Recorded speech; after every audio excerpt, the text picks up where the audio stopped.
সিলেটের জৈন্তাপুরে সেনাবাহিনীর টহল গাড়ি ভাঙচুরের ঘটনায় মামলা দায়ের করা হয়েছে। উক্ত ঘটনার সেনাবাহিনীর অভিযানে ৫ জনকে আটক করা হয়েছে।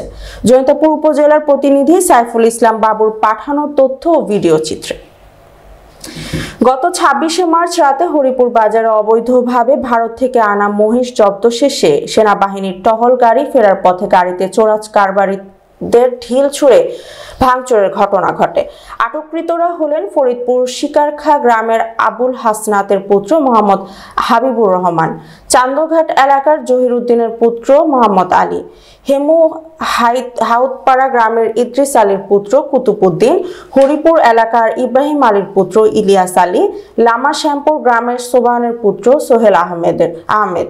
এদিকে জৈন্তাপুর মডেল থানা ভারপ্রাপ্ত কর্মকর্তা আবুল বাশার মোহাম্মদ বদরুজ্জামান হরিপুরে সেনাবাহিনীর গাড়ি ভাঙচুর ঘটনায় ৫ জন আসামি সেনাবাহিনীর কর্তৃক হস্তান্তরের বিষয়টি নিশ্চিত করেছেন।